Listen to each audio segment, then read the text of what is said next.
श्री शिवाय नमस्तुभ्यम। आज की कथा में आप सभी भक्तों का हार्दिक स्वागत है। भगवान भोलेनाथ और माता पार्वती की कृपा सदैव आप और आपके समस्त परिवार पर बनी रहे। अब तक की सभी कथाएं सुनने के लिए, वीडियो को लाइक करने के लिए और बहुत ही प्यारे प्यारे कमेंट्स करने के लिए आप सभी भक्तों का बहुत बहुत आभार। शिव पुराण के विभिन्न अवतारों की कथा में आज आप सुनने वाले हैं किरात अवतार की कथा। जब अर्जुन को वरदान देकर देवराज इंद्र शिवजी के चरण कमलों का स्मरण करते हुए अपने भवन को लौट गए, तब महावीर अर्जुन ने भी सुरेश्वर को प्रणाम किया और फिर वे अपने मन को वश में करके इंद्र के उपदेश के अनुसार शिव जी के उद्देश्य से तपस्या करने लगे। नंदीश्वर जी आगे कहते हैं, हे मुने, इसके बाद अर्जुन व्यास जी के उपदेश के अनुसार विधि पूर्वक स्नान करके तथा न्यास करके अपने परम भक्ति के साथ शिव जी का ध्यान करने लगे। उस समय वे एक श्रेष्ठ मुनि की भांति एक ही पैर के बल पर खड़े होकर सूर्य की ओर एकाग्र दृष्टि करके खड़े खड़े मंत्र जप कर रहे थे। इस प्रकार वे परम प्रेम पूर्वक मन ही मन शिव जी का स्मरण करके शंभु के सर्वोत्कृष्ट पंचाक्षर मंत्र का जप करते हुए घोर तप करने लगे। उस तपस्या का ऐसा उत्कृष्ट तेज प्रकट हुआ जिससे देवगण विस्मित हो गए। पुनः वे शिव जी के पास गए और समाहित चित्त से बोले। देवताओं ने कहा, हे सर्वेश, एक मनुष्य आपके लिए तपस्या में निरत है। हे प्रभु, वह व्यक्ति जो कुछ चाहता है उसे आप दे क्यों नहीं देते? नंदीश्वर जी कहते हैं, हे मुने, यो कहकर देवताओं ने अनेकों प्रकार से उनकी स्तुति की। फिर उनके चरणों की ओर दृष्टि लगाकर वे विनम्र भाव से खड़े हो गए। तब उदार बुद्धि एवं प्रसन्नात्मा महाप्रभु शिव जी उस वचन को सुनकर ठठाकर हंस पड़े और देवताओं से इस प्रकार बोले। शिव जी ने कहा, हे देवताओं, अब तुम लोग अपने स्थान को लौट जाओ। मैं सब तरह से तुम लोगों का कार्य संपन्न करूंगा। यह बिल्कुल सत्य है, इसमें संदेह की गुंजाइश ही नहीं है। नंदीश्वर जी कहते हैं, हे मुने, शंभु के उस वचन को सुनकर देवताओं को पूर्णतया निश्चय हो गया। तब वे सब अपने स्थान को लौट गए। इसी समय मूक नामक एक दैत्य शूकर का रूप धारण करके वहां आया। हे विपेंद्र, उसे उस समय मायावी दुरात्मा दुर्योधन ने अर्जुन के पास भेजा था। वह जहाँ अर्जुन स्थित थे उसी मार्ग से अत्यंत वेगपूर्वक पर्वत शिखरों को उखाड़ता, वृक्षों को छिन्न भिन्न करता तथा अनेकों प्रकार के शब्द करता हुआ आया। तब अर्जुन की भी दृष्टि उस मूक नामक असुर पर पड़ी। वे शिवजी के पाद पद्मों का स्मरण करके यो विचार करने लगे। अर्जुन ने मन ही मन कहा, यह कौन है और कहाँ से आ रहा है? यह तो क्रूर कर्मा दिखाई पड़ रहा है। निश्चय ही यह मेरा अनिष्ट करने के लिए आ रहा है। इसमें तनिक भी संशय नहीं है, क्योंकि जिसका दर्शन होने पर अपना मन प्रसन्न हो जाए वह निश्चय ही अपना हितैषी होता है, और जिसके दिखने पर मन व्याकुल हो जाए वह शत्रु ही है। आचार से कुल का, शरीर से भोजन का, वार्तालाप से शास्त्र ज्ञान का और नेत्र से स्नेह का परिचय मिलता है। मतलब हम जो व्यवहार करते हैं उससे हमारे कुल का, हमारे खानदान का पता चलता है। किसी के भी शरीर को देखकर उसके भोजन का, अर्थात वो किस प्रकार का भोजन करता है, इस प्रकार का अंदाजा लगाया जा सकता है। जब कोई बात करता है तो उससे शास्त्रों के ज्ञान का पता चलता है कि उसे किस प्रकार का ज्ञान है, शास्त्रों का कितना ज्ञान है। और नेत्रों से, अर्थात आपकी आंखों में देखकर आपके स्नेह का पता चल जाता है कि किसी के प्रति आपका स्नेह है या फिर वैर है। और आकार से, चाल ढाल से, चेष्टा से, बोलने से तथा नेत्र और मुख के विकार से मन के भीतर का भाव जाना जाता है। नेत्र 4 प्रकार के कहे गए हैं, उज्ज्वल, सरस, तिरछे और लाल। विद्वानों ने इनका भाव भी पृथक पृथक बतलाया है।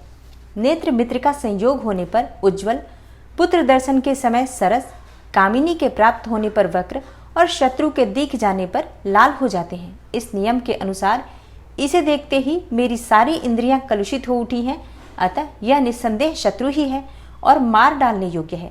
इधर मेरे लिए गुरु जी की आज्ञा भी ऐसी ही है कि हे राजन, जो तुम्हें कष्ट देने के लिए उद्यत हो उसे तुम बिना किसी प्रकार का विचार किए अवश्य मार डालना, तथा मैंने इसीलिए आयुध भी तो धारण कर रखा है। यो विचार कर अर्जुन बाण का संधान करके वहीं डटकर खड़े हो गए।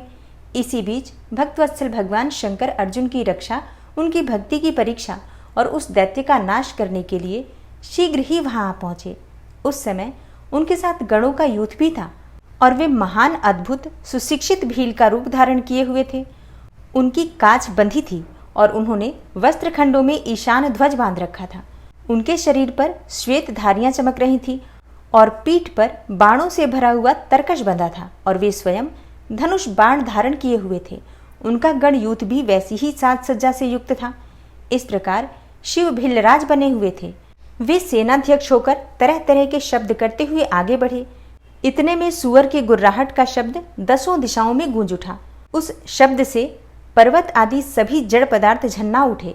तब उस वनेचर के शब्द से घबराकर अर्जुन सोचने लगे, अहो, क्या ये भगवान शिव तो नहीं है जो यहाँ शुभ करने के लिए पधारे हैं? क्योंकि मैंने पहले से ही ऐसा सुन रखा है।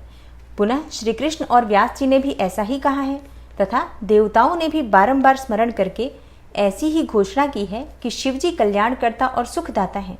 वे मुक्ति प्रदान करने के कारण मुक्तिदाता कहे जाते हैं। उनका नाम स्मरण करने से मनुष्य का निश्चय ही कल्याण हो जाता है।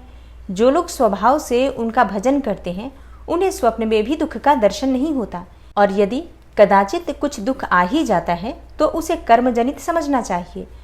सो भी बहुत की आशंका होने पर भी बहुत थोड़ा होता है, अथवा उसे विशेष रूप से प्रारब्ध का ही दोष मानना चाहिए, अथवा कभी कभी भगवान शंकर अपनी इच्छा से थोड़ा या अधिक दुख भुगता कर फिर निसंदेह उसे दूर कर देते हैं। वे विष को अमृत और अमृत को विष बना देते हैं। यूँ जैसी उनकी इच्छा होती है वे वैसा ही करते हैं। भला उन समर्थ को कौन मना कर सकता है? अन्यान्य प्राचीन भक्तों की भी ऐसी ही धारणा थी। अतः भावी भक्तों को सदा इसी विचार पर अपने मन को स्थिर रखना चाहिए। लक्ष्मी रहे अथवा चली जाए, मृत्यु आंखों के सामने ही क्यों न उपस्थित हो जाए, लोग निंदा करें अथवा प्रशंसा, परंतु शिव भक्ति से दुखों का विनाश होता ही है। शंकर अपने भक्तों को, चाहे वे पापी हो या फिर पुण्यात्मा, सदा सुख देते हैं।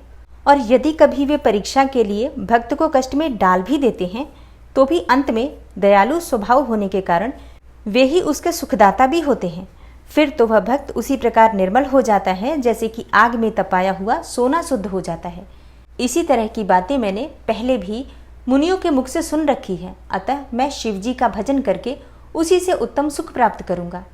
अर्जुन यो विचार कर ही रहे थे कि तब तक बाण का लक्ष्यभूत वह सुअर वहां आ पहुंचा।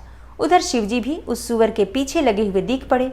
उस समय उन दोनों के मध्य में वह शूकर अद्भुत शिखर सा दिख रहा था। उसकी बड़ी महिमा भी कही गई है। तब भक्तवत्सल भगवान शंकर अर्जुन की रक्षा के लिए बड़े वेग से आगे बढ़े। इसी समय उन दोनों ने उन शूकर पर बाण चलाया। शिवजी के बाण का लक्ष्य उसका पुच्छ भाग था और अर्जुन ने उसके मुख को अपना निशाना बनाया था। शिवजी का बाण उसके पुच्छ भाग से प्रवेश करके मुख के रास्ते निकल गया और शीघ्र ही भूमि में विलीन हो गया।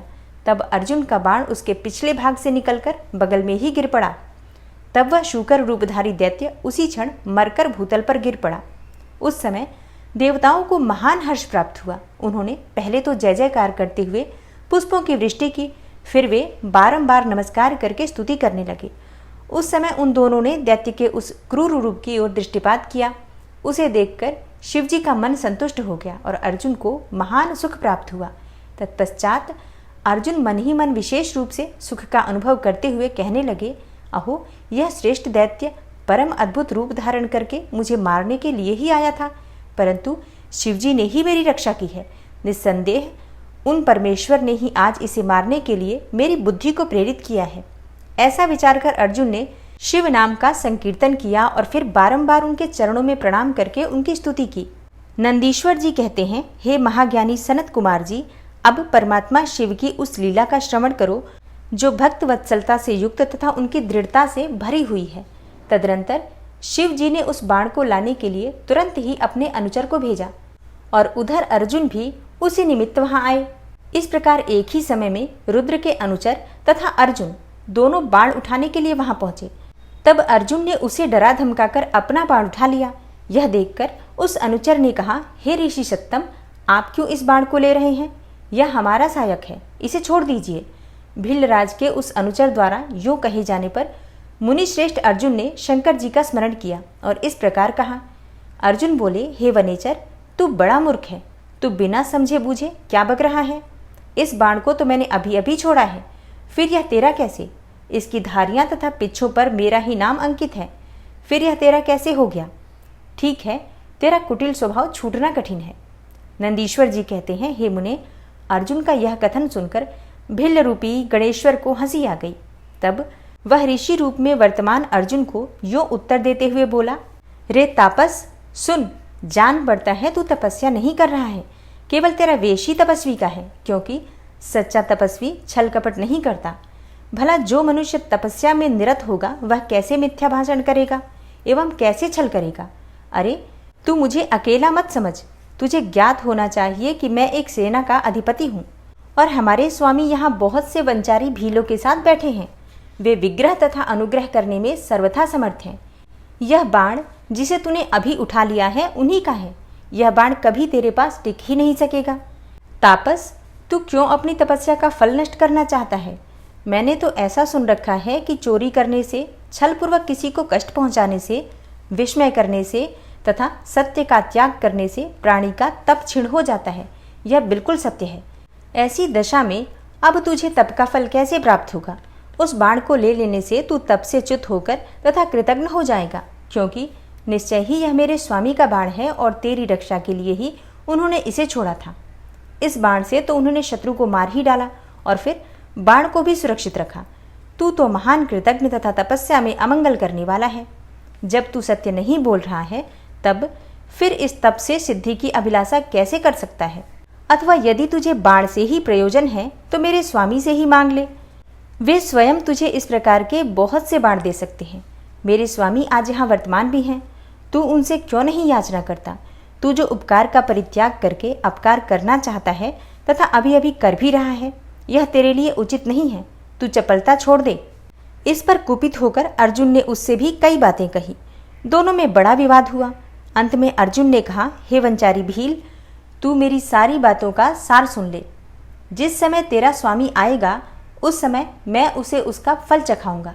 तेरे साथ युद्ध करना तो मुझे शोभा नहीं देता, अतः मैं तेरे स्वामी के साथ ही लोहा लूंगा, क्योंकि सिंह और गीदड़ का युद्ध उपहासास्पद ही माना जाता है। हे भील, तूने मेरी बात तो सुन ही ली, अब तू मेरे महान बल को भी देखेगा। जा अपने स्वामी के पास लौट जा, अथवा जैसी तेरी इच्छा हो वैसा कर। नंदीश्वर ने कहा, हे मुने, अर्जुन के यो कहने पर वह भील जहाँ शिवावतार सेनापति किरात विराजमान थे वहां गया और उन भीलराज से अर्जुन का सारा वचन विस्तार पूर्वक कह सुनाया। उसकी बातें सुनकर उन किरातेश्वर को महान हर्ष हुआ। तब भील रूपधारी भगवान शंकर अपनी सेना के साथ वहां गए। उधर पांडुपुत्र अर्जुन ने भी जब किरात की उस सेना को देखा तब वे भी धनुष बाण लेकर सामने आकर डट गए। तदनंतर किरात ने पुनः उस दूत को भेजा और उसके द्वारा भरतवंशी महात्मा अर्जुन से यो कहलवाया। किरात ने कहा, हे तपस्विन, तनिक इस सेना की ओर दृष्टिपात तो करो। अरे अब तुम बाण छोड़कर जल्दी भाग जाओ। क्यों तुम इस समय एक सामान्य काम के लिए प्राण गंवाना चाहते हो? तुम्हारे भाई दुख से पीड़ित हैं, स्त्री तो उनसे भी अधिक दुखी होगी। मेरा तो ऐसा विचार है कि ऐसा करने से पृथ्वी भी तुम्हारे हाथ से चली जाएगी।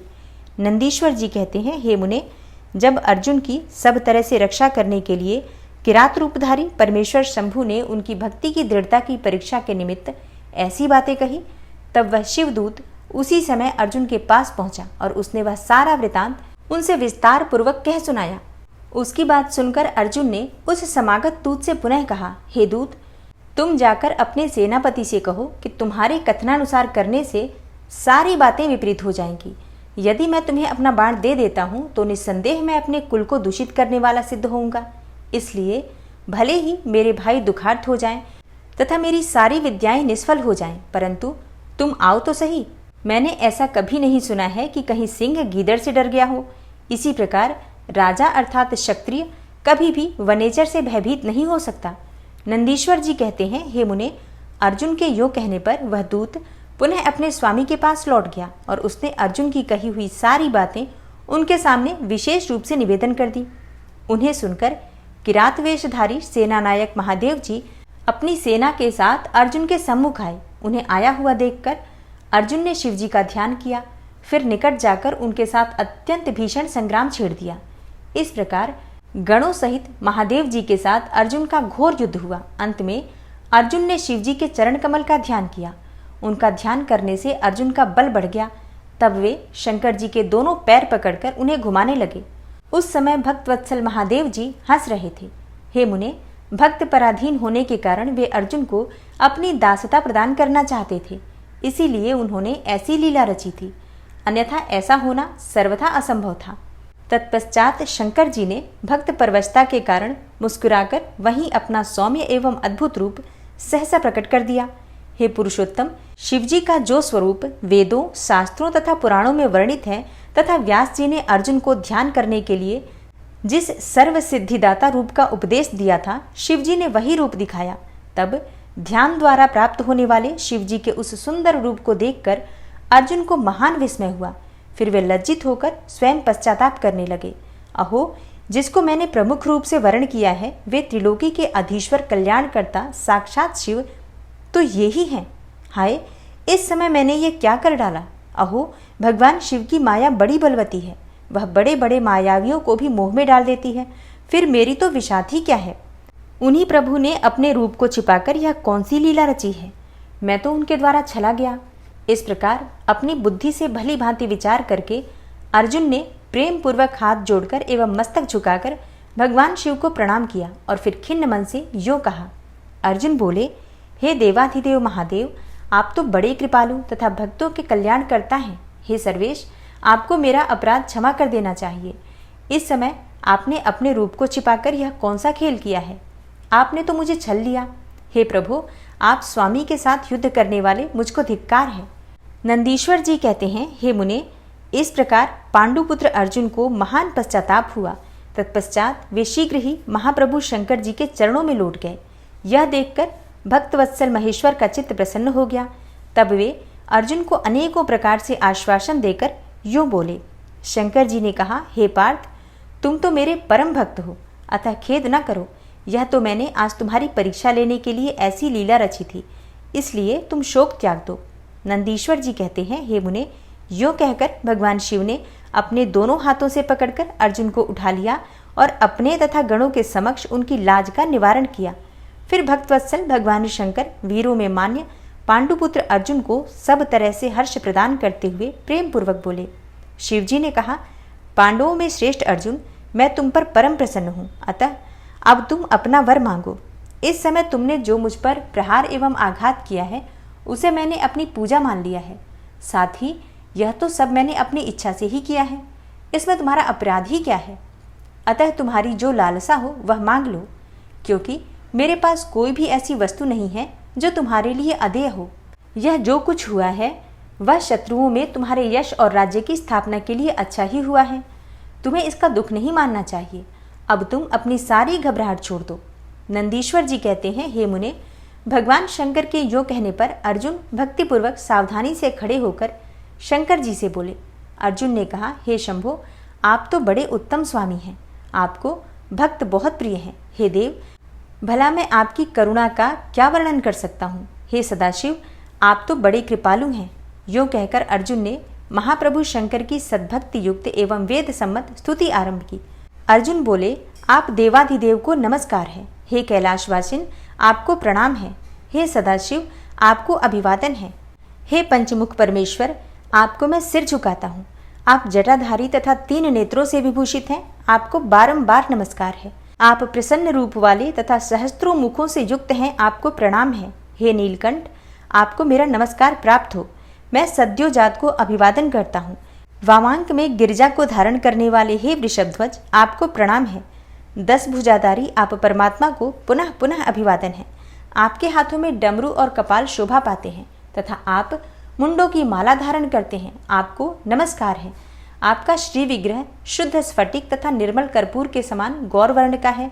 हाथ में पिनाक सुशोभित है तथा आप उत्तम त्रिशूल धारण किए हुए हैं, आपको प्रणाम है। हे गंगाधर, आप व्याघ्र चर्म का उत्तरीय तथा गज चर्म का वस्त्र लपेटने वाले हैं।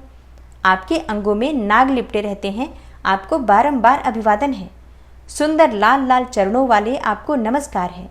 नंदी द्वारा गणों द्वारा सेवित आप गणनायक को प्रणाम है। जो गणेश रूप हैं, कार्तिकेय जिनके अनुगामी हैं, जो भक्तों को भक्ति और मुक्ति प्रदान करने वाले हैं, उन आपको पुनः पुनः नमस्कार है। आप निर्गुण, सगुण, रूप रहित, रूपवान, कलायुक्त तथा निष्कल हैं, आपको मैं बारंबार सिर झुकाता हूँ। जिन्होंने मुझ पर अनुग्रह करने के लिए किरात वेश धारण किया है, जो वीरों के साथ युद्ध करने के लिए प्रेमी तथा नाना प्रकार की लीलाएं करने वाले हैं, उन महेश्वर को प्रणाम है। जगत में जो कुछ भी रूप दृष्टिगोचर हो रहा है वह सब आपका ही तेज कहा जाता है। आप चिद्रूप हैं और अन्वय भेद से त्रिलोकी में रमण कर रहे हैं।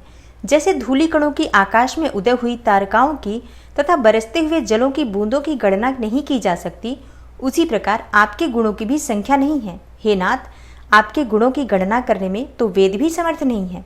मैं तो एक मंद बुद्धि व्यक्ति हूँ, फिर मैं उनका वर्णन कैसे कर सकता हूँ। हे महेशान, आप जो कोई भी हो, आपको मेरा नमस्कार है। हे महेश्वर, आप मेरे स्वामी हैं और मैं आपका दास हूँ, अतः आपको मुझ पर कृपा करनी ही चाहिए। नंदीश्वर जी कहते हैं, हे मुने, अर्जुन द्वारा किए गए इस स्तवन को सुनकर भगवान शंकर का मन प्रसन्न हो गया। तब वे हंसते हुए पुनः अर्जुन से बोले। शंकर जी ने कहा, हे वत्स, अब अधिक कहने से क्या लाभ। तुम मेरी बात सुनो और अपना अभिष्ट वर मांग लो। इस समय तुम जो कुछ कहोगे वह सब मैं तुम्हें प्रदान करूंगा। नंदीश्वर जी कहते हैं, हे महर्षि, शंकर जी के यो कहने पर अर्जुन ने हाथ जोड़कर नतमस्तक होकर सदाशिव को प्रणाम किया और फिर प्रेम पूर्वक गदगद वाणी में कहना प्रारंभ किया। अर्जुन ने कहा, हे विभो, आप तो स्वयं ही अंतर्यामी रूप से सबके अंदर विद्यमान रहते हैं, अतः घट घट की जानने वाले हैं। ऐसी दशा में मैं क्या कहूँ, तथापि मैं जो कुछ कहता हूँ उसे आप सुनिए। हे भगवान, मुझ पर शत्रुओं द्वारा जो संकट प्राप्त हुआ था वह तो आपके दर्शन से ही विनष्ट हो गया। अब जिस प्रकार मुझे इस लोक की परा सिद्धि प्राप्त हो सके वैसी कृपा कीजिए। नंदीश्वर जी कहते हैं, हे मुने, इतना कहकर अर्जुन ने भक्तवत्सल भगवान शंकर को नमस्कार किया और फिर वे हाथ जोड़कर मस्तक झुकाए हुए उनके निकट खड़े हो गए। जब स्वामी शिवजी को यह ज्ञात हो गया कि यह पांडुपुत्र अर्जुन मेरा अनन्य भक्त है, तब वे भी परम प्रसन्न हुए। फिर उन महेश्वर ने अपने पाशुपत नामक अस्त्र को, जो सर्वथा समस्त प्राणियों के लिए दुर्जय है, अर्जुन को दे दिया और इस प्रकार कहा। शिवजी बोले, हे वत्स, मैंने तुम्हें अपना महान अस्त्र दे दिया। इसे धारण करने से अब तुम समस्त शत्रुओं के लिए अजय हो जाओगे। जाओ, विजय लाभ करो। साथ ही मैं श्री कृष्ण से भी कहूँगा, वे तुम्हारी सहायता करेंगे, क्योंकि श्री कृष्ण मेरे आत्मस्वरूप भक्त और मेरा कार्य करने वाले हैं। हे भारत, मेरे प्रभाव से तुम निष्कंटक राज्य भोगो और अपने भाई युधिष्ठिर से सर्वदा नाना प्रकार के धर्म कार्य कराते रहो। नंदीश्वर जी कहते हैं, हे मुने, यो कहकर शंकर जी ने अर्जुन के मस्तक पर अपना कर कमल रख दिया और अर्जुन द्वारा पूजित होकर वे शीघ्र ही अंतर्ध्यान हो गए। इस प्रकार भगवान शंकर से वरदान और अस्त्र पाकर अर्जुन का मन प्रसन्न हो गया। तब वे अपने मुख्य गुरु शिव का भक्तिपूर्वक स्मरण करते हुए अपने आश्रम को लौट गए। वहां अर्जुन से मिलकर सभी भाइयों को ऐसा आनंद प्राप्त हुआ मानो मृतक शरीर में प्राण का संचार हो गया हो। उत्तम व्रत का पालन करने वाली द्रौपदी को अत्यंत सुख मिला। जब उन पांडवों को यह ज्ञात हुआ कि शिवजी परम संतुष्ट हो गए हैं, तब उनके हर्ष का पार नहीं रहा। उन्हें उस संपूर्ण वृतांत के सुनने से तृप्ति ही नहीं होती थी। उस समय उस आश्रम में महामनस्वी पांडवों का भला करने के लिए चंदन युक्त पुष्पों की वृष्टि होने लगी। तब उन्होंने हर्षपूर्वक संपत्ति दाता तथा कल्याणकर्ता शिव को नमस्कार किया और 13 वर्ष की अवधि को समाप्त हुई जानकर यह निश्चय किया कि अवश्य ही हमारी विजय होगी। इसी अवसर पर जब श्री कृष्ण को पता चला कि अर्जुन लौटकर आ गए हैं, तब यह समाचार सुनकर उन्हें बड़ा सुख मिला और वे अर्जुन से मिलने के लिए वहां पधारे तथा कहने लगे कि इसीलिए मैंने कहा था कि शंकर जी संपूर्ण कष्टों का विनाश करने वाले हैं। मैं नित्य उनकी सेवा करता हूँ, अतः आप लोग भी उनकी सेवा करें। हे मुने, इस प्रकार मैंने शंकर जी के किरात नामक अवतार का वर्णन किया। जो इसे सुनता अथवा दूसरे को सुनाता है, उसकी सारी कामनाएं पूर्ण हो जाती हैं। और अब आप सुनेंगे भगवान शिव जी के 12 ज्योतिर्लिंगावतारों का सविस्तार वर्णन।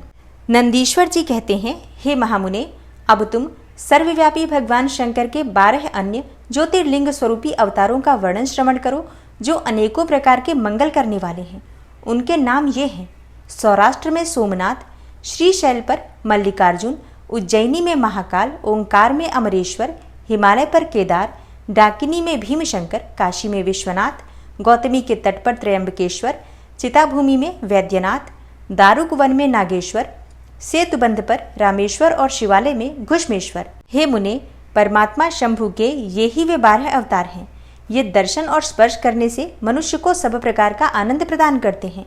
हे मुने, उनमें पहला अवतार सोमनाथ का है।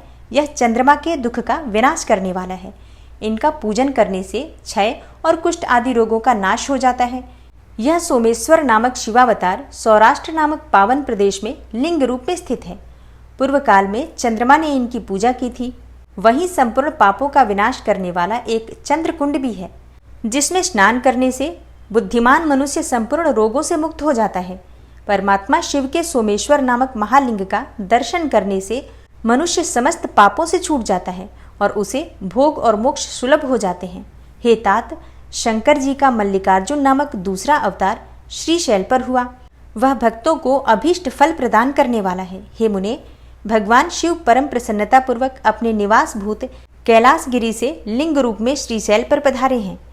पुत्र प्राप्ति के लिए इनकी स्तुति की जाती है। हे महामुने, यह जो दूसरा ज्योतिर्लिंग है वह दर्शन और पूजन करने से महासुख कारक होता है और अंत में मुक्ति भी प्रदान करता है। इसमें तनिक भी संशय नहीं है। हे तात, शंकर जी का महाकाल नामक तीसरा अवतार उज्जैनी नगरी में हुआ। वह अपने भक्तों की रक्षा करने वाला है। एक बार रत्नमाल निवासी दूषण नामक असुर, जो कि वैदिक धर्म का विनाशक, विप्रद्रोही तथा सब कुछ नष्ट करने वाला था, उज्जैनी में जा पहुंचा। तब वेद नामक ब्राह्मण के पुत्र ने शिवजी का ध्यान किया।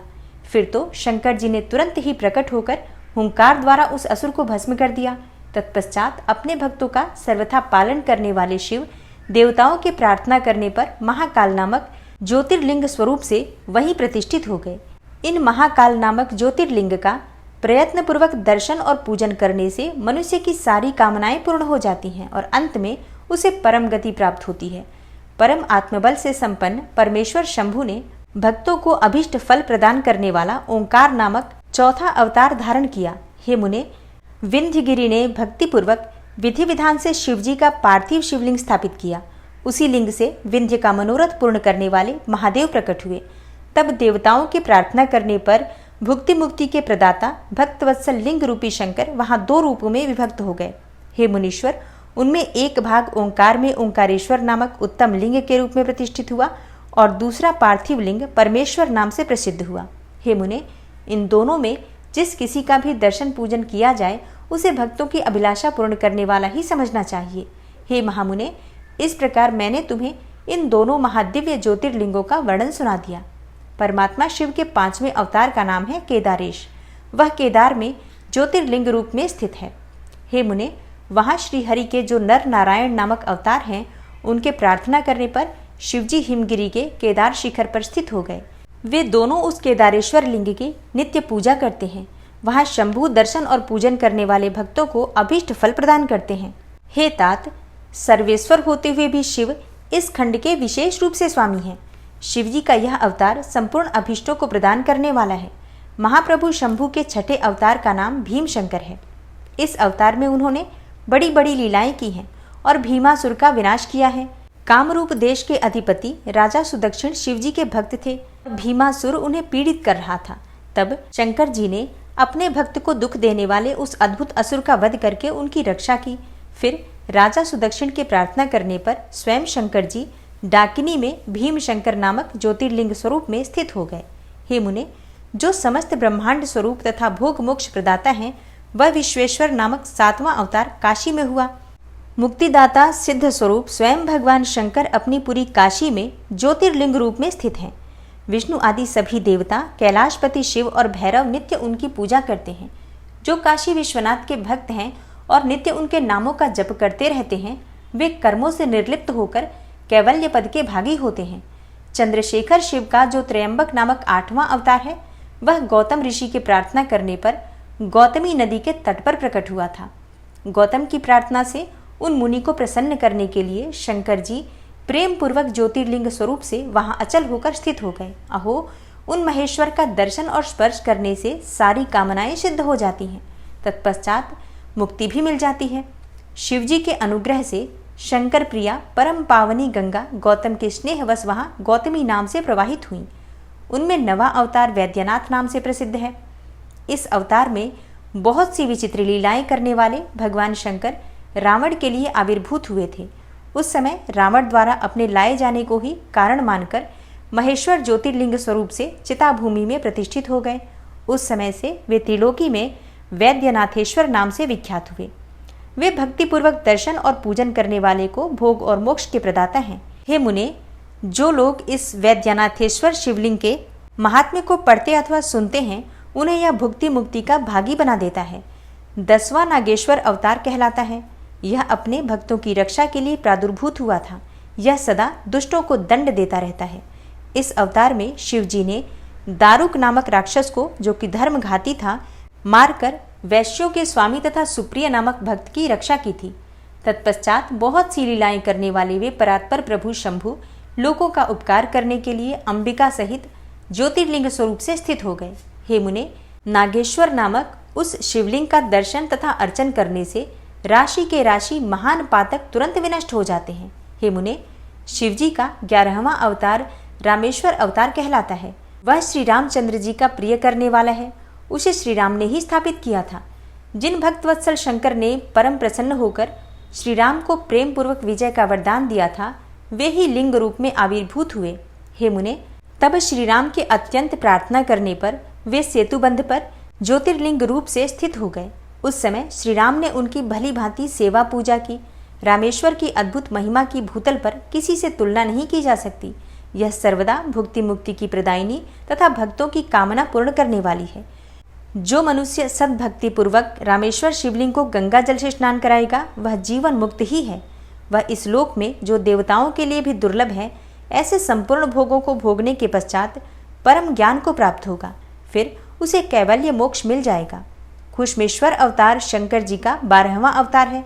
वह नाना प्रकार की लीलाओं का कर्ता, भक्तवत्सल तथा घुष्मा को आनंद देने वाला है। हे मुने, घुष्मा का प्रिय करने के लिए भगवान शंकर दक्षिण दिशा में स्थित देवशैल के निकट एक सरोवर में प्रकट हुए। हे मुने, घुष्मा के पुत्र को सुदेह्य ने मार डाला था। उसे जीवित करने के लिए घुष्मा ने शिव जी की आराधना की। तब उनकी भक्ति से संतुष्ट होकर भक्तवत्सल शंभु ने उनके पुत्र को बचा लिया। तदनंतर कामनाओं के पूरक शंभु घुष्मा की प्रार्थना से उस तड़ाग में ज्योतिर्लिंग रूप से स्थित हो गए। उस समय उनका नाम घुष्मेश्वर हुआ। जो मनुष्य उस शिवलिंग का भक्तिपूर्वक दर्शन तथा पूजन करता है वह इस लोक में संपूर्ण सुखों को भोग कर अंत में मुक्ति लाभ करता है। हे सनत कुमार जी, इस प्रकार मैंने तुमसे इस 12 दिव्य ज्योतिर्लिंगों का वर्णन किया है। ये सभी भोग और मोक्ष के प्रदाता हैं। जो मनुष्य ज्योतिर्लिंगों की इस कथा को पढ़ता अथवा सुनता है वह संपूर्ण पापों से मुक्त हो जाता है तथा भोग मोक्ष को प्राप्त करता है। इस प्रकार मैंने इस शतरुद्र संहिता का वर्णन कर दिया। यह शिव के 100 अवतारों की उत्तम कीर्ति से संपन्न तथा संपूर्ण अभीष्ट फलों को देने वाली है। जो मनुष्य इसे नित्य समाहित चित्त से पढ़ता अथवा सुनता है उसकी सारी लालसाएं पूर्ण हो जाती हैं और अंत में मुक्ति भी प्राप्त हो जाती है। जो निर्विकार होते हुए भी अपनी माया से ही विराट विश्व का आकार धारण कर लेते हैं, स्वर्ग और अपवर्ग अर्थात मोक्ष जिनके कृपा कटाक्ष के ही वैभव बताए जाते हैं तथा योगी जन जिन्हें सदा अपने हृदय के भीतर अद्वितीय आत्मा ज्ञानानंद स्वरूप में ही देखते हैं, उन तेजोमय भगवान शंकर को, जिनका आधा शरीर शैल राजकुमारी पार्वती से सुशोभित है, निरंतर मेरा नमस्कार है।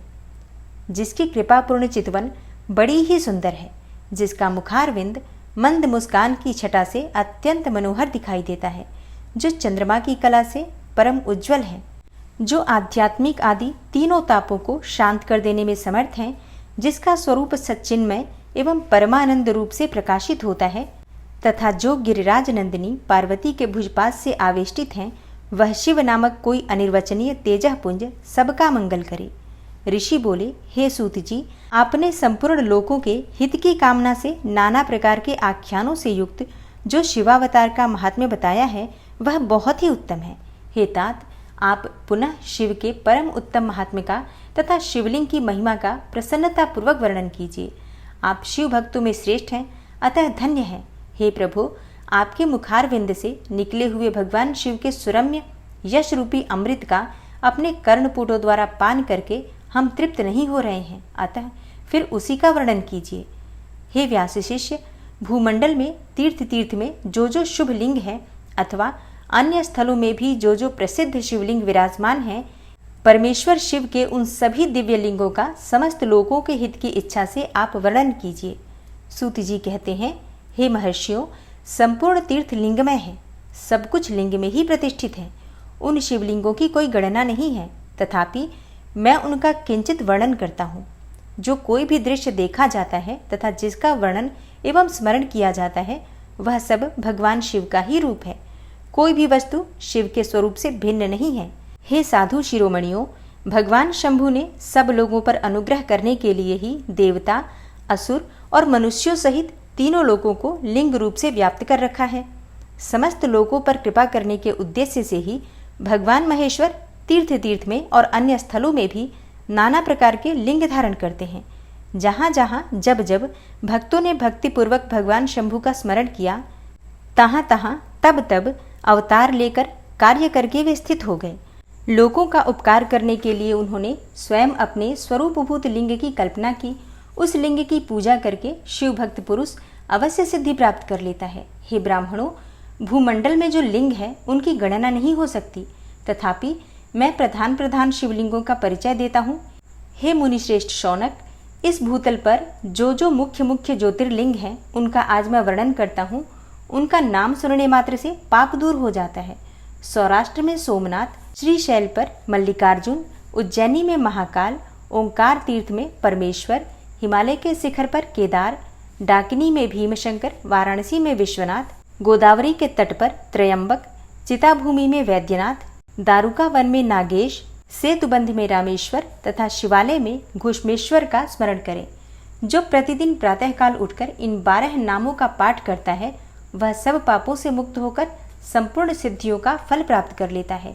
हे मुनीश्वरों, जिस मनोरथ को पाने की इच्छा रखकर श्रेष्ठ मनुष्य इन 12 नामों का पाठ करेंगे, वे इस लोक में और परलोक में उस मनोरथ को अवश्य प्राप्त करेंगे। जो शुद्ध अंतःकरण वाले पुरुष निष्काम भाव से इन नामों का पाठ करेंगे, उन्हें कभी माता के गर्भ में निवास नहीं करना पड़ेगा। इन सबके पूजन करने मात्र से ही इहलोक में समस्त वर्णों के लोगों के दुखों का नाश हो जाता है और परलोक में उन्हें अवश्य ही मोक्ष प्राप्त होता है। इन 12 ज्योतिर्लिंगों का नैवेद्य यत्नपूर्वक ग्रहण करना चाहिए, अर्थात खाना चाहिए। ऐसा करने वाले पुरुष के सारे पाप उसी क्षण जलकर भस्म हो जाते हैं। यह मैंने ज्योतिर्लिंग के दर्शन और पूजन का फल बताया। अब ज्योतिर्लिंग के उपलिंग बताए जाते हैं। हे मुनीश्वरों, ध्यान देकर सुनो। सोमनाथ का जो उपलिंग है उसका नाम अंतकेश्वर है। वह उपलिंग मही नदी और समुद्र के संगम पर स्थित है। मल्लिकार्जुन से प्रकट उपलिंग रुद्रेश्वर के नाम से प्रसिद्ध है। वह भृगु कक्ष में स्थित है और उपासकों को सुख देने वाला है। महाकाल संबंधी उपलिंग दुग्धेश्वर या फिर दूधनाथ के नाम से प्रसिद्ध है और वह नर्मदा के तट पर स्थित है तथा समस्त पापों का निवारण करने वाला कहा गया है। ओंकारेश्वर संबंधी उपलिंग कर्दमेश्वर के नाम से प्रसिद्ध है। वह बिंदु सरोवर के तट पर है और उपासक को संपूर्ण मनोवांछित फल प्रदान करता है। केदारेश्वर संबंधी उपलिंग भूतेश्वर के नाम से प्रसिद्ध है और यमुना तट पर स्थित है। जो लोग उसका दर्शन और पूजन करते हैं उनके बड़े से बड़े पापों का भी निवारण करने वाला बताया गया है। भीमशंकर संबंधी उपलिंग भीमेश्वर के नाम से प्रसिद्ध है। वह भी सह्य पर्वत पर ही स्थित है और महान बल की वृद्धि करने वाला है। नागेश्वर संबंधी उपलिंग का नाम भी भूतेश्वर ही है और वह मल्लिका सरस्वती के तट पर स्थित है और दर्शन करने मात्र से ही सब पापों को हर लेता है। रामेश्वर से प्रकट हुए उपलिंग को गुप्तेश्वर और घुष्मेश्वर से प्रकट हुए उपलिंग को व्याघ्रेश्वर कहा गया है। हे ब्राह्मणों, इस प्रकार यहाँ मैंने ज्योतिर्लिंगों के उपलिंगों का परिचय दिया। ये दर्शन मात्र से पापहारी तथा संपूर्ण अभिष्ट के दाता होते हैं। हे मुनिवरों, ये मुख्यता को प्राप्त हुए प्रधान शिवलिंग बताए गए। अब अन्य प्रमुख शिवलिंगों का भी वर्णन सुनो। और अब आप सुनेंगे काशी आदि के विभिन्न लिंगों का वर्णन तथा अत्रीश्वर की उत्पत्ति के प्रसंग में गंगा और शिव के अत्रि के तपोवन में नित्य निवास करने की कथा। सूत जी कहते हैं, हे मुनीश्वरों, गंगा जी के तट पर मुक्तिदायिनी काशीपुरी सुप्रसिद्ध है। वह भगवान शिव की निवास स्थली मानी गई है। उसे शिवलिंगमयी ही समझना चाहिए।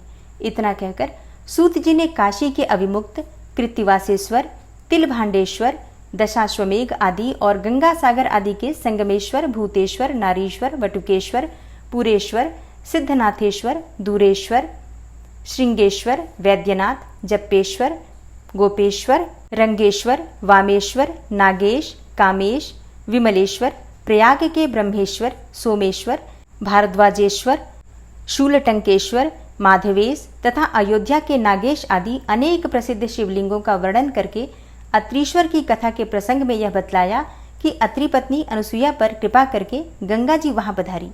अनुसुईया ने गंगा जी से सदा वहां निवास करने के लिए प्रार्थना की। तब गंगा जी ने कहा, हे अनुसुईये, यदि तुम 1 वर्ष तक की हुई शंकर जी की पूजा और पति सेवा का फल मुझे दे दो तो मैं देवताओं का उपकार करने के लिए यहाँ सदा ही स्थित रहूंगी। पतिव्रता का दर्शन करके मेरे मन को जैसी प्रसन्नता होती है वैसी दूसरे उपायों से नहीं होती। हे सती अनुसुईये, यह मैंने तुमसे सच्ची बात कही है।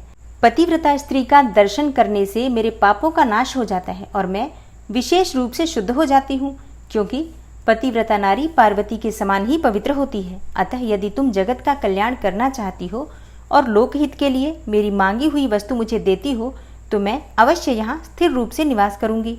सूत जी कहते हैं, हे मुनियों, गंगा जी की यह बात सुनकर पतिव्रता अनुसुईया ने वर्ष भर का वह सारा पुण्य उन्हें दे दिया।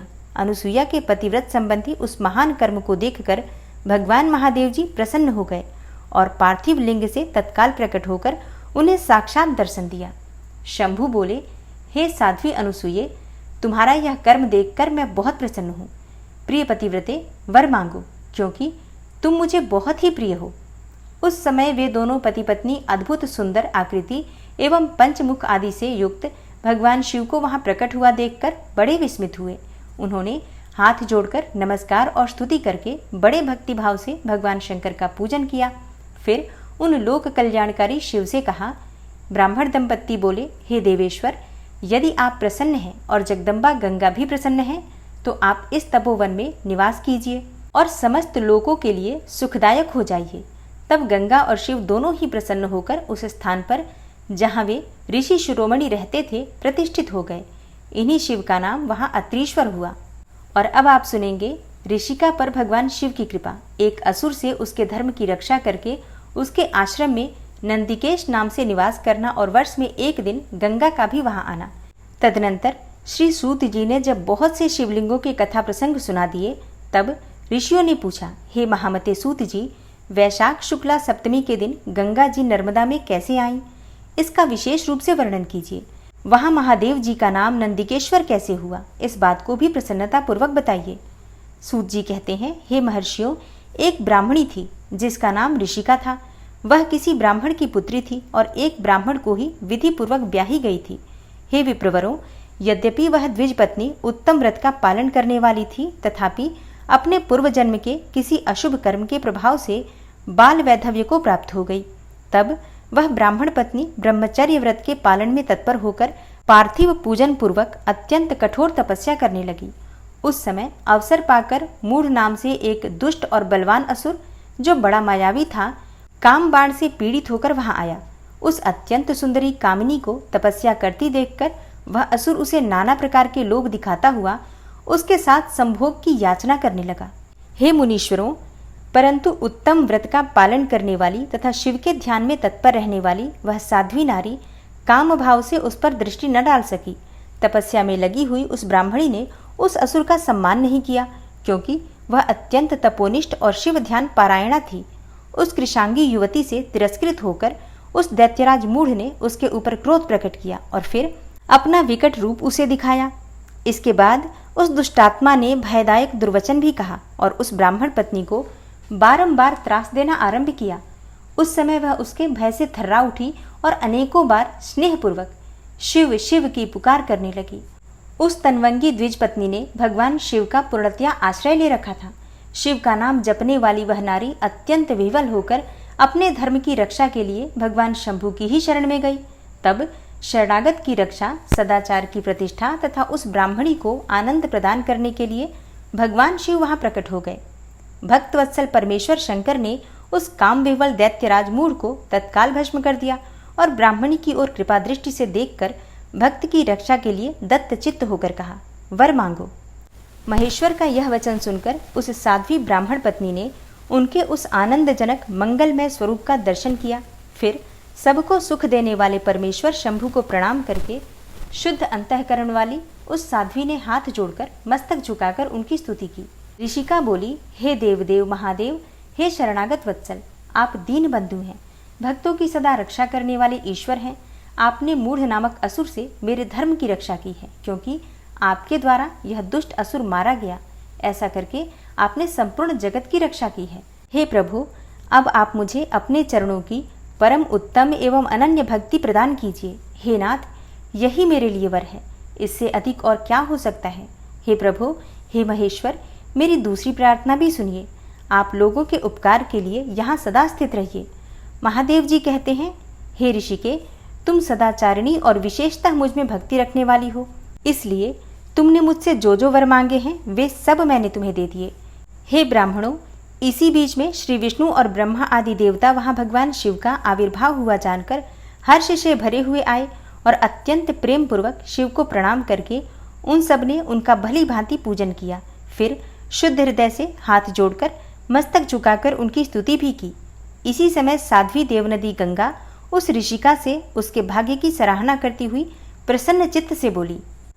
गंगा ने कहा, हे ऋषिके, वैशाख मास में एक दिन यहाँ रहने के लिए मुझे भी तुम्हें वचन देना चाहिए। उस दिन मैं भी इस तीर्थ में निवास करना चाहती हूँ।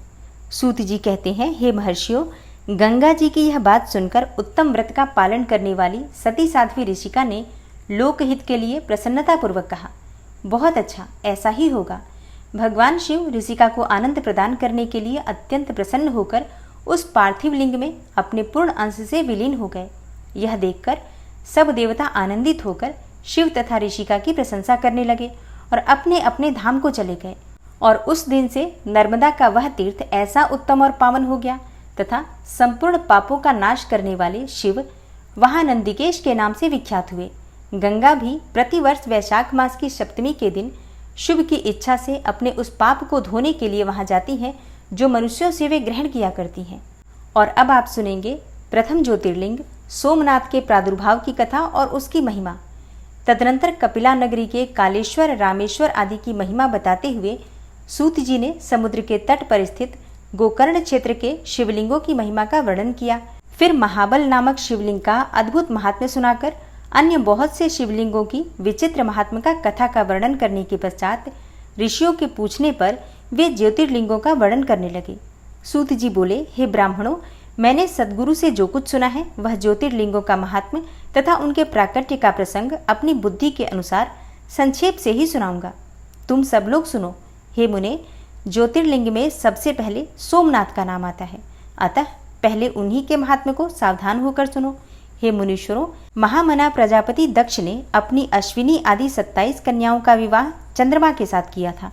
चंद्रमा को स्वामी के रूप में पाकर वे दक्ष कन्याएं विशेष शोभा पाने लगी तथा चंद्रमा भी उन्हें पत्नी के रूप में पाकर निरंतर सुशोभित होने लगे।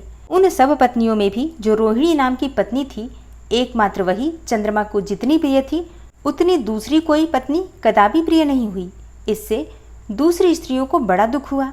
वे सब अपने पिता की शरण में गईं। वहां जाकर उन्होंने जो भी दुख था उसे पिता को निवेदन किया। हे द्विजों, वह सब सुनकर दक्ष भी दुखी हो गए और चंद्रमा के पास आकर शांतिपूर्वक बोले। दक्ष ने कहा, हे कलानिधे, तुम निर्मल कुल में उत्पन्न हुए हो। तुम्हारे आश्रय में रहने वाली जितनी भी स्त्रियां हैं उन सबके प्रति तुम्हारे मन में न्यूनाधिक भाव क्यों है? तुम किसी को अधिक और किसी को कम प्यार क्यों करते हो? अब तक जो किया सो किया, अब आगे फिर कभी ऐसा विषमतापूर्ण बर्ताव तुम्हें नहीं करना चाहिए, क्योंकि उसे नरक देने वाला बताया गया है।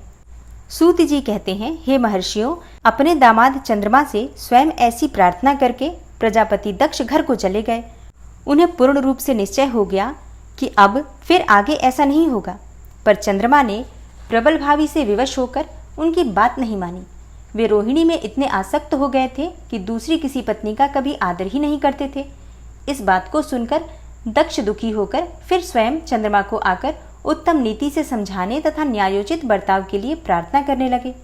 दक्ष बोले, हे चंद्रमा, सुनो, मैं पहले अनेक बार तुमसे प्रार्थना कर चुका हूँ, फिर भी तुमने मेरी बात नहीं मानी, इसलिए आज शाप देता हूँ कि तुम्हें क्षय का रोग हो जाए। सूत जी कहते हैं, दक्ष के इतना कहते ही क्षण भर में चंद्रमा क्षय रोग से ग्रसित हो गए। उनके क्षीण होते ही उस समय सब ओर महान हाहाकार मच गया। सब देवता और ऋषि कहने लगे कि हाय हाय, अब क्या करना चाहिए? चंद्रमा कैसे ठीक होंगे? हे मुने, इस प्रकार दुख में पड़कर वे सब लोग विवल हो गए। चंद्रमा ने इंद्र आदि सब देवताओं तथा ऋषियों को अपनी अवस्था सूचित की। तब इंद्र आदि देवता तथा वशिष्ठ आदि ऋषि ब्रह्मा जी की शरण में गए। उनकी बात सुनकर ब्रह्मा जी ने कहा, हे देवताओं, जो हुआ सो हुआ, अब वह निश्चय ही पलट नहीं सकता, अतः उसके निवारण के लिए मैं तुम्हें एक उत्तम उपाय बताता हूँ, आदर पूर्वक सुनो। चंद्रमा देवताओं के साथ प्रभास नामक शुभ क्षेत्र में जाएं और वहां मृत्युंजय मंत्र का विधि पूर्वक अनुष्ठान करते हुए भगवान शिव की आराधना करें। अपने सामने शिवलिंग की स्थापना करके वहां चंद्रदेव नित्य तपस्या करें। इससे प्रसन्न होकर शिव उन्हें क्षय रहित कर देंगे। तब देवताओं तथा ऋषियों के कहने से ब्रह्मा जी की आज्ञा के अनुसार चंद्रमा ने वहां 6 महीने तक निरंतर तपस्या की। मृत्युंजय मंत्र से भगवान वृषभध्वज का पूजन किया। 10 करोड़ मंत्र का जप और मृत्युंजय मंत्र का ध्यान करते हुए चंद्रमा वहां स्थिर चित्त से लगातार खड़े रहे। उन्हें तपस्या करते देखकर भक्तवत्सल भगवान शंकर प्रसन्न होकर उनके सामने प्रकट हो गए और अपने भक्त चंद्रमा से बोले। शंकर जी ने कहा, हे चंद्रदेव, तुम्हारा कल्याण हो। तुम्हारे मन में जो भी अभीष्ट हो वह वर मांगो। मैं प्रसन्न हूँ, तुम्हें संपूर्ण उत्तम वर प्रदान करूंगा। चंद्रमा बोले, हे देवेश्वर, यदि आप प्रसन्न हैं तो मेरे लिए क्या असाध्य हो सकता है। तथापि हे प्रभु, हे शंकर, आप मेरे शरीर के इस क्षय रोग का निवारण कीजिए। मुझसे जो अपराध बन गया हो उसे क्षमा कीजिए। शिव जी ने कहा, हे चंद्रदेव, एक पक्ष में प्रतिदिन तुम्हारी कला क्षीण हो और दूसरे पक्ष में फिर वह निरंतर बढ़ती रहे। तदनंतर चंद्रमा ने भक्ति भाव से भगवान शंकर की स्तुति की। इससे पहले निराकार होते हुए भी वे भगवान शिव फिर से साकार हो गए। देवताओं पर प्रसन्न होकर उस क्षेत्र के महात्म्य को बढ़ाने तथा चंद्रमा के यश का विस्तार करने के लिए भगवान शंकर उन्हीं के नाम पर वहां सोमेश्वर कहलाए और सोमनाथ के नाम से तीनों लोकों में विख्यात हुए। हे ब्राह्मणों, सोमनाथ का पूजन करने से वे उपासक के क्षय तथा कोढ़ आदि रोगों का नाश कर देते हैं। ये चंद्रमा धन्य है, कृतकृत्य है, जिनके नाम से तीनों लोकों के स्वामी साक्षात भगवान शंकर भूतल को पवित्र करते हुए प्रभास क्षेत्र में विद्यमान है। वहीं संपूर्ण देवताओं ने सोमकुंड की भी स्थापना की है, जिसमें शिव और ब्रह्मा का सदा निवास माना जाता है। चंद्रकुंड इस भूतल पर पापनाशन तीर्थ के रूप में प्रसिद्ध है। जो मनुष्य उसमें स्नान करता है वह सब पापों से मुक्त हो जाता है। क्षय आदि जो असाध्य रोग होते हैं वे सब उस कुंड में 6 मास तक स्नान करने मात्र से नष्ट हो जाते हैं। मनुष्य जिस फल के उद्देश्य से इस उत्तम तीर्थ का सेवन करता है उस फल को सर्वथा प्राप्त कर लेता है, इसमें कोई संशय नहीं है। चंद्रमा निरोग होकर अपना पुराना कार्य संभालने लगे। इस प्रकार मैंने सोमनाथ की उत्पत्ति का सारा प्रसंग सुना दिया। हे मुनीश्वरों, इस तरह सोमेश्वर लिंग का प्रादुर्भाव हुआ है। जो मनुष्य सोमनाथ के प्रादुर्भाव की इस कथा को सुनता अथवा दूसरों को सुनाता है वह संपूर्ण अभिष्ट को पाता है और सब पापों से मुक्त हो जाता है, इसमें कोई संशय नहीं है। सोमनाथ ज्योतिर्लिंग के प्रादुर्भाव की कथा सुनाने के बाद सूत जी कहते हैं, हे महर्षियों, अब मैं तुमसे मल्लिकार्जुन के प्रादुर्भाव का प्रसंग सुनाता हूँ, जिसे सुनकर बुद्धिमान पुरुष सब पापों से मुक्त हो जाता है। जब महाबली तारक शत्रु शिवापुत्र कुमार कार्तिकेय सारी पृथ्वी की परिक्रमा करके फिर कैलाश पर्वत पर आए और गणेश के विवाह आदि की बात सुनकर क्रौंच पर्वत पर चले गए, पार्वती और शिवजी के वहां जाकर अनुरोध करने पर भी नहीं लौटे तथा वहां से भी 12 कोस दूर चले गए। तब शिव और पार्वती ज्योतिर्मय स्वरूप धारण करके वहां प्रतिष्ठित हो गए। वे दोनों पुत्र स्नेह से आतुर होकर पर्व के दिन अपने पुत्र कुमार को देखने के लिए उनके पास जाया करते हैं। अमावस्या के दिन स्वयं भगवान शंकर वहां जाते हैं और पौर्णमासी के दिन पार्वती जी निश्चय ही वहां पदार्पण करती हैं। उसी दिन से लेकर भगवान शिव का मल्लिकार्जुन नामक एक लिंग तीनों लोकों में प्रसिद्ध हुआ। उसमें पार्वती और शिव दोनों की ज्योतियां प्रतिष्ठित हैं। मल्लिका का अर्थ पार्वती है और अर्जुन शब्द शिव का वाचक है। उस लिंग का जो भी दर्शन करता है वह समस्त पापों से मुक्त हो जाता है और संपूर्ण अभिष्ट को प्राप्त कर लेता है, इसमें कोई संशय ही नहीं है। इस प्रकार मल्लिकार्जुन नामक द्वितीय ज्योतिर्लिंग का वर्णन किया गया, जो दर्शन मात्र से लोगों के लिए सब प्रकार का सुख देने वाला बताया गया है। ऋषियों ने कहा, हे प्रभु, अब आप विशेष कृपा करके तीसरे ज्योतिर्लिंग का वर्णन कीजिए। सूत जी ने कहा, हे ब्राह्मणों, मैं धन्य हूँ, कृतकृत्य हूँ, जो आप श्रीमानों का संग मुझे प्राप्त हुआ है। साधु पुरुषों का संग निश्चय ही धन्य है, अतः मैं अपना सौभाग्य समझकर पापनाशिनी परम पावनी दिव्य कथा का वर्णन करता हूँ। तुम लोग आदर पूर्वक सुनो। अवंती नाम से प्रसिद्ध एक रमणीय नगरी है, जो कि समस्त देहधारियों को मोक्ष प्रदान करने वाली है। वह भगवान शिव को बहुत ही प्रिय परम पुण्यमयी और लोक पावनी है। उस पुरी में एक श्रेष्ठ ब्राह्मण रहते थे जो शुभ कर्म पारायण, वेदों के स्वाध्याय में संलग्न तथा वैदिक कर्मों के अनुष्ठान में सदा तत्पर रहने वाले थे। वे घर में अग्नि की स्थापना करके प्रतिदिन अग्निहोत्र करते और शिव की पूजा में सदा ही तत्पर रहते थे। वे ब्राह्मण देवता प्रतिदिन पार्थिव शिवलिंग बनाकर उसकी पूजा किया करते थे। वेद प्रिय नामक वे ब्राह्मण देवता सम्यक के ज्ञानार्जन में लगे रहते थे। इसलिए उन्होंने संपूर्ण कर्मों का फल पाकर वह सद्गति प्राप्त कर ली जो कि संतों को ही सुलभ होती है। उनके शिव पूजा पारायण 4 तेजस्वी पुत्र थे जो पिता माता से सद्गुणों में कम नहीं थे।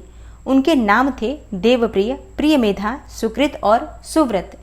उनके सुखदायक गुण वहां सदा बढ़ने लगे। उनके कारण अवंती नगरी ब्रह्म तेज से परिपूर्ण हो गई थी। उसी समय रत्नमाल पर्वत पर दूषण नामक एक धर्मद्वेषी असुर ने ब्रह्मा जी से वर पाकर वेद, धर्म तथा धर्मात्माओं पर आक्रमण किया। अंत में उसने सेना लेकर अवंती अर्थात उज्जैन के ब्राह्मणों पर भी चढ़ाई कर दी। उसकी आज्ञा से 4 भयंकर दैत्य चारों दिशाओं में प्रलयाग्नि के समान प्रकट हो गए, परंतु वे शिव विश्वासी ब्राह्मण बंधु उससे डरे नहीं। जब नगर के ब्राह्मण बहुत घबरा गए तब उन्होंने उनको आश्वासन देते हुए कहा, आप लोग भक्तवत्सल भगवान शंकर पर भरोसा रखें। यो कहकर शिवलिंग का पूजन करके वे भगवान शिव का ध्यान करने लगे। इतने में ही सेना सहित दूषण ने आकर उन ब्राह्मणों को देखा और कहा, इन्हें मार डालो, इन्हें बांध लो। वेद प्रिय के पुत्र उन ब्राह्मणों ने उस समय उस दैत्य की कही हुई यह बात नहीं सुनी, क्योंकि वे भगवान शंभु के ध्यान मार्ग में स्थित थे। उस दुष्टात्मा दैत्य ने जो ही उन ब्राह्मणों को मारने की इच्छा की, त्यों ही उनके द्वारा पूजित पार्थिव शिवलिंग के स्थान में बड़ी भारी आवाज के साथ एक गड्ढा प्रकट हो गया। उस गड्ढे से तत्काल विकट रूपधारी भगवान शिव प्रकट हो गए, जो महाकाल नाम से विख्यात हुए। वे दुष्टों के विनाशक तथा सत्पुरुषों के आश्रयदाता हैं। उन्होंने उन दैत्यों से कहा, अरे खल, मैं तुझ जैसे दुष्टों के लिए महाकाल प्रकट हुआ हूँ, तुम इन ब्राह्मणों के निकट से दूर भाग जाओ। ऐसा कहकर महाकाल शंकर ने सेना सहित दूषण को अपने हुंकार मात्र से तत्काल भस्म कर दिया। कुछ सेना उनके द्वारा मारी गई और कुछ भाग खड़ी हुई। परमात्मा शिव ने दूषण का वध कर डाला। जैसे सूर्य को देखकर संपूर्ण अंधकार नष्ट हो जाता है, उसी प्रकार भगवान शिव को देखकर उसकी सारी सेना अदृश्य हो गई। देवताओं की दुंदुभियां बज उठीं और आकाश से फूलों की वर्षा होने लगी। उन ब्राह्मणों को आश्वासन देकर सुप्रसन्न हुए स्वयं महाकाल महेश्वर शिव ने उनसे कहा, तुम लोग वर मांगो। उनकी यह बात सुनकर वे सब ब्राह्मण हाथ जोड़कर भक्ति भाव से भली भांति प्रणाम करके नतमस्तक होकर बोले। द्विजों ने कहा, हे महाकाल, हे महादेव, दुष्टों को दंड देने वाले हे प्रभु, हे शंभो, आप हमें संसार सागर से मोक्ष प्रदान करें। हे शिव, आप जनसाधारण की रक्षा के लिए सदा यही रहें। हे प्रभु, हे शंभो, अपना दर्शन करने वाले मनुष्यों का आप सदा ही उद्धार करें। सूत जी कहते हैं, हे महर्षियों, उनके ऐसा कहने पर उन्हें सद्गति देकर भगवान शिव अपने भक्तों की रक्षा के लिए उस परम सुंदर गड्ढे में स्थित हो गए।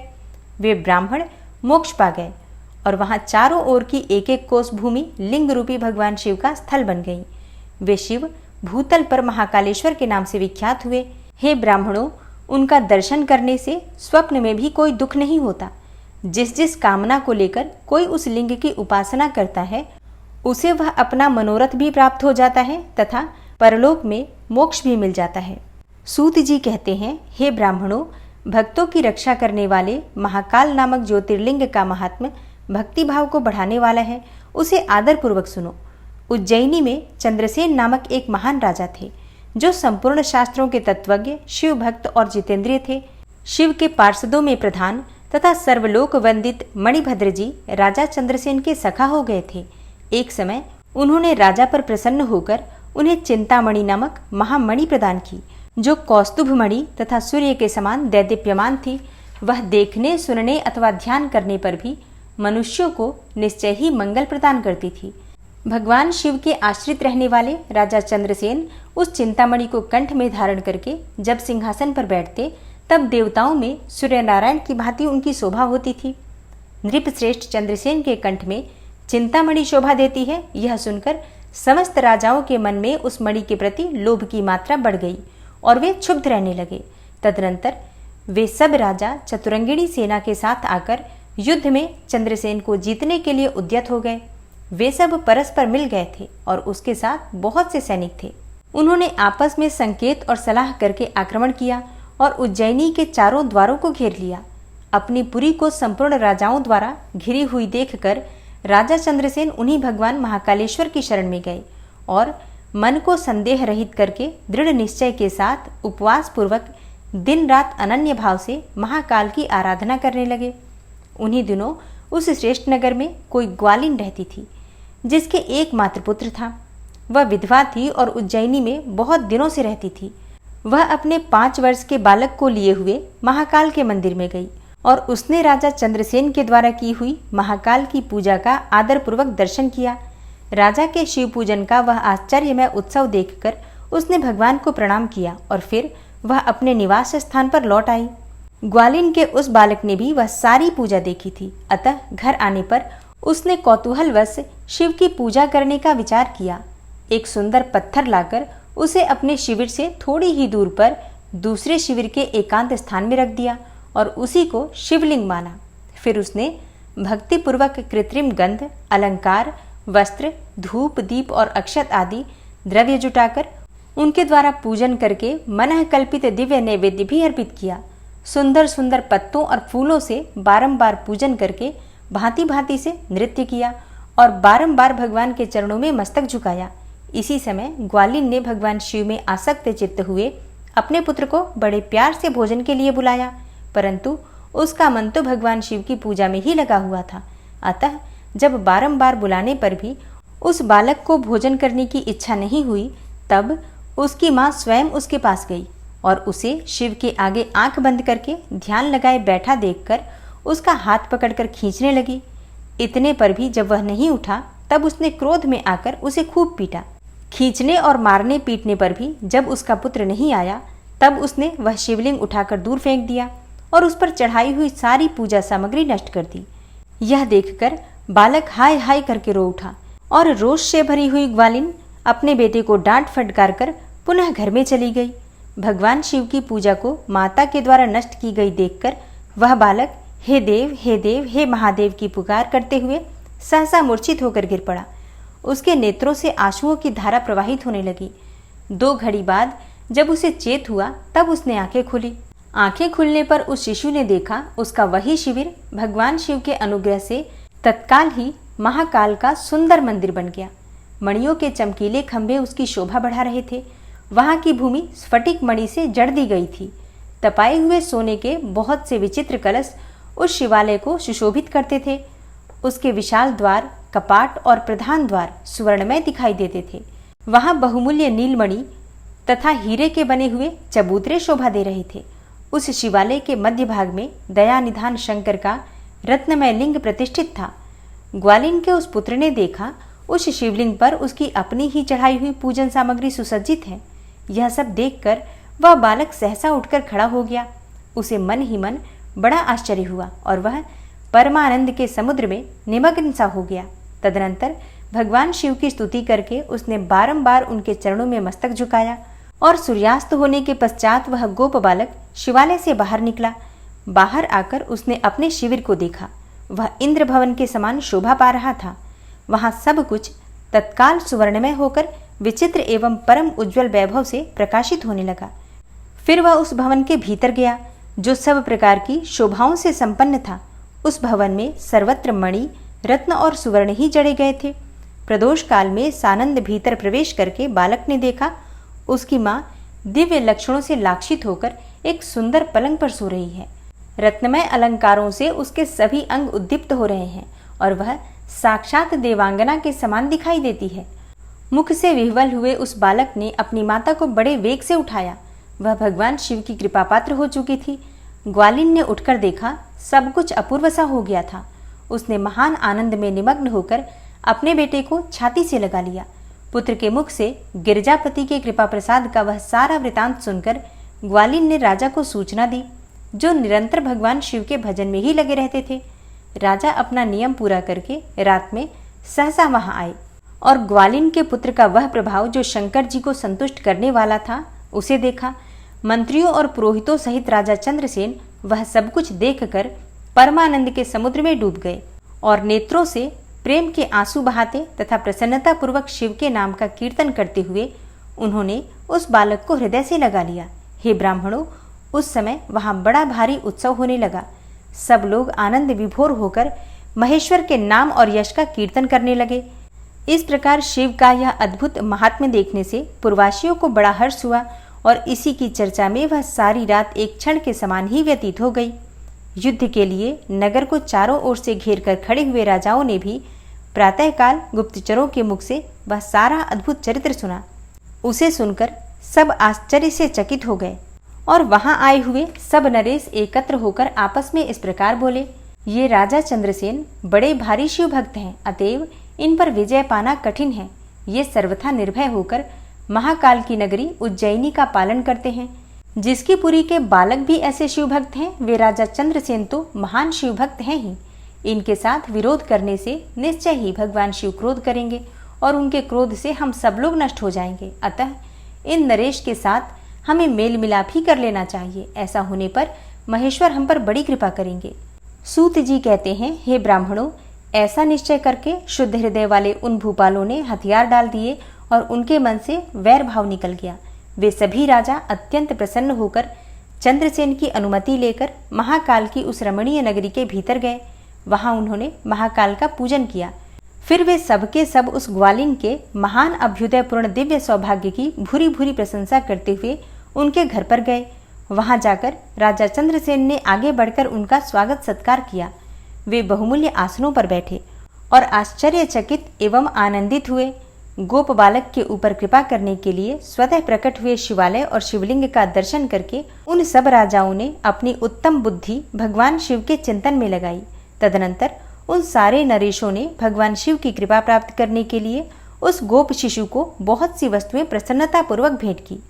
संपूर्ण जनपदों में जो बहुसंख्यक गोप रहते थे, उन सबका राजा उन्होंने उसी बालक को बना दिया। इसी समय समस्त देवताओं से पूजित परम तेजस्वी वानर राज हनुमान जी वहां प्रकट हुए। उनके आते ही सब राजा बड़े वेग से उठकर खड़े हो गए। उन सब ने भक्ति भाव से विनम्र होकर उन्हें मस्तक झुकाया। राजाओं से पूजित होकर वानर राज हनुमान जी उन सबके बीच में बैठे और उस गोप बालक को हृदय से लगाकर उन नरेशों की ओर देखते हुए बोले, हे राजाओं, तुम सब लोग तथा दूसरे देहधारी भी मेरी बात सुने। इससे तुम लोगों का भला होगा। भगवान शिव के सिवा देहधारियों के लिए दूसरी कोई गति नहीं है। यह बड़े सौभाग्य की बात है कि इस गोप बालक ने शिव की पूजा का दर्शन करके उनसे प्रेरणा ली और बिना मंत्र के भी शिव का पूजन करके उन्हें पा लिया।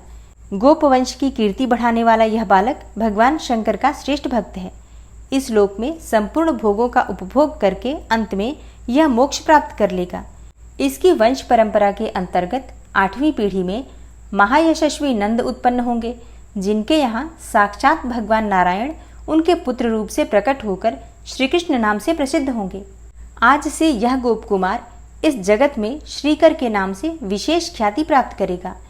सूत जी कहते हैं, हे ब्राह्मणों, ऐसा कहकर अंजनी नंदन शिव स्वरूप वानर राज हनुमान जी ने समस्त राजाओं तथा महाराज चंद्रसेन को भी कृपा दृष्टि से देखा। तदनंतर उन्होंने उस बुद्धिमान गोप बालक श्रीकर को बड़ी प्रसन्नता के साथ शिवोपासना के उस आचार व्यवहार का उपदेश दिया जो भगवान शिव को बहुत प्रिय है। इसके बाद परम प्रसन्न हुए हनुमान जी चंद्रसेन और श्रीकर से विदा लेकर उन सब राजाओं के देखते देखते वहीं अंतर्ध्यान हो गए। वे सब राजा हर्ष में भरकर सम्मानित होकर महाराज चंद्रसेन की आज्ञा लेकर जैसे आए थे वैसे ही लौट गए। महातेजस्वी श्रीकर भी हनुमान जी का उपदेश पाकर धर्मज्ञ ब्राह्मणों के साथ शंकर जी की उपासना करने लगा। महाराज चंद्रसेन और गोप बालक श्रीकर दोनों ही बड़ी प्रसन्नता के साथ महाकाल की सेवा करते थे। उन्हीं की आराधना करके उन दोनों ने परम पद प्राप्त कर लिया। इस प्रकार महाकाल नामक शिवलिंग सत्पुरुषों का आश्रय है। भक्तवत्सल शंकर दुष्ट पुरुषों का सर्वथा हनन करने वाले हैं। यह परम पवित्र रहस्यमय आख्यान कहा गया है जो सब प्रकार का सुख देने वाला है। यह शिव भक्ति को बढ़ाने तथा स्वर्ग की प्राप्ति कराने वाला है। प्रेम से बोलिए जय महाकालेश्वर।